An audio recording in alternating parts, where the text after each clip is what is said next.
कितनी क्रिस्पी, कितनी मज़े की और अंदर से सॉफ्ट होगी। बहुत ही इसकी जो लुक है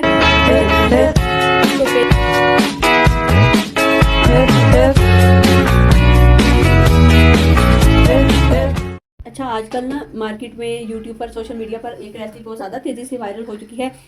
तो ये रेसिपी ना तो तुर्की से आई है, ना यूरोप से आई है, ना ही पाकिस्तान की रेसिपी है। लेकिन अब ये पाकिस्तान में इतनी ज़्यादा वायरल हो चुकी है कि हर दूसरा जो क्रिएटर है इसको बनाने की कोशिश कर रहा है।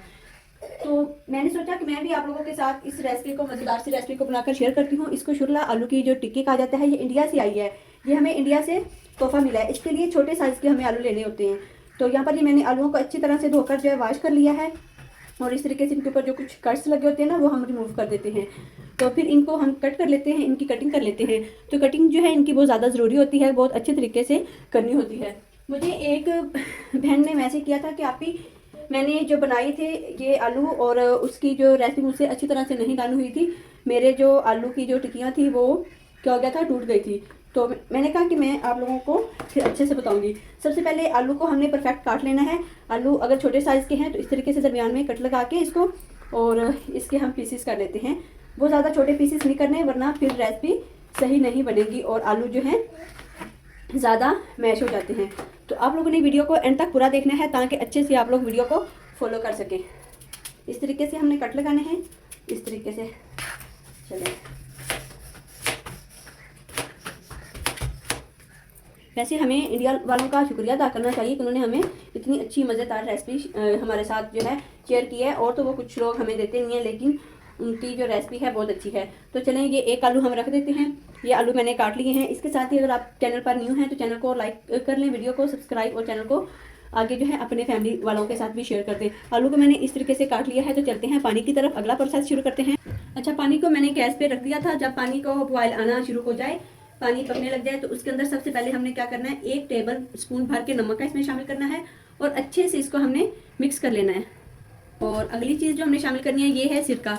इससे क्या होता है, आलूओं का कलर चेंज नहीं होता और आलू हमारे बहुत ही ज़्यादा अच्छे और मज़ेदार जो है बनते हैं।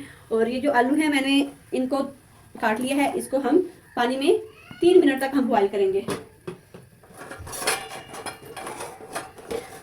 चम्मच की मदद से इनको मिक्स कर देते हैं और इनको बॉयल आने का इंतज़ार करते हैं ताकि पानी में जो आलू हमारे अच्छे से बॉयल हो जाए। आलूओं का जो पकने का प्रोसेस है वो तकरीबन शुरू हो गया है, यहाँ पर देखें। और इसको हम 2 मिनट और पका लेते हैं। और आलू को हम चेक कर लेंगे ताकि वो ज़्यादा गल ना जाए। इसके साथ ना मैं आप लोगों को एक बहुत ज़्यादा मज़े की जो है चटनी बनाने का तरीका बताऊंगी, जो मैं बनाती हूँ और अक्सर मेरे घर में सबको बहुत ज़्यादा पसंद आती है। यहाँ पर हमने इसको चेक करना है। अभी ये 1 मिनट के लिए और बॉयल होंगे, ये तोड़ने से थोड़े से हार्ड हैं। अच्छा, अब हम आलू को दोबारा से चेक कर लेते हैं। और यहाँ पर मैंने आलू लिया है और इसको हाथों की मदद से देख लेते हैं। आलू हमारे परफेक्ट गल चुके हैं। अब हम इसको निकाल लेते हैं, स्ट्रेन कर लेते हैं। और हमने करना क्या है, किस तरीके से आलू को निकाल के रख देना है। और इनके ऊपर कुछ लोग जो है ना ठंडा पानी डाल देते हैं। हम लोगों ने इसको ठंडा पानी नहीं डालना और इनको खुद से ठंडे होने के लिए रखना है ताकि ये खुद से ठंडे हो जाएं। और अगर इनमें थोड़ी बहुत कसर है तो वो भी इनकी पूरी हो जाएगी। अच्छा, मैंने वो आलू जो है ठंडे होने के लिए रख दिए हैं। तो अब हम सब्जियां काट लेते हैं। मेन चीज़ जो है इसके अंदर सब्जियां शामिल करने की होती है। कुछ लोग बहुत ज़्यादा चीज़ें इसमें शामिल कर देते हैं, लेकिन हमने बहुत ज़्यादा चीज़ें इसमें शामिल नहीं करनी। बिल्कुल थोड़ी सी मिकदार में इसके अंदर चीज़ें जो हैं जाएंगी। यहाँ पर सबसे पहले ये मैंने पालक लिया है। पालक को हमने काटने से पहले इसको धोकर अच्छे से ड्राई कर लेना है। और इसके जो आगे वाला हिस्सा होता है ना, इसके डंडल, इसकी टहनियाँ, ये हमने रिमूव कर देनी है इस तरीके से। और हमें इनके चाहिए पत्ते, लीफ चाहिए इसके। और हमने इसकी बहुत ज़्यादा सिंपल और बारीक हमने इसकी कटिंग करनी है, इसलिए कि बारीक कटिंग करने से ये अच्छे से जुड़ जाते हैं। वो अपनियाँ कहती हैं ना कि हमारे आलू की टिक्कियाँ जुड़ती नहीं है, वो इसलिए नहीं जुड़ती कि वो चीज़ों को बहुत ज़्यादा मोटा मोटा और रफली काट के शामिल कर देते हैं। इसमें जो कटिंग है चीज़ों की बहुत ज़्यादा जो है एहतियात से करनी पड़ती है। इसको हमने बारीक काटना है, बहुत ज़्यादा मोटा नहीं काटना, फिर वो हमारी जो टिक्कियाँ होती हैं ना, शरले हमारे शरले नहीं बनते, फिर वो हमारा कीमा बन जाता है, टूट जाते हैं।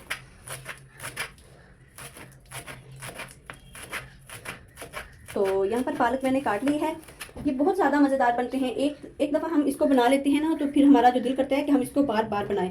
तो यहाँ पर मैंने मेथी ली है और इसके अंदर 2-3 पत्ते मैंने धनिया जो है वो भी साथ शामिल किया है। और इसका भी आगे वाला हिस्सा हमने रिमूव कर देना है, क्योंकि ये जो है फिर अच्छे से इसकी जो है बॉन्डिंग नहीं होने देते, इसको जुड़ने नहीं देते। हमें इसके पत्ते चाहिए बिल्कुल। और इसको हम इस तरीके से काट लेते हैं।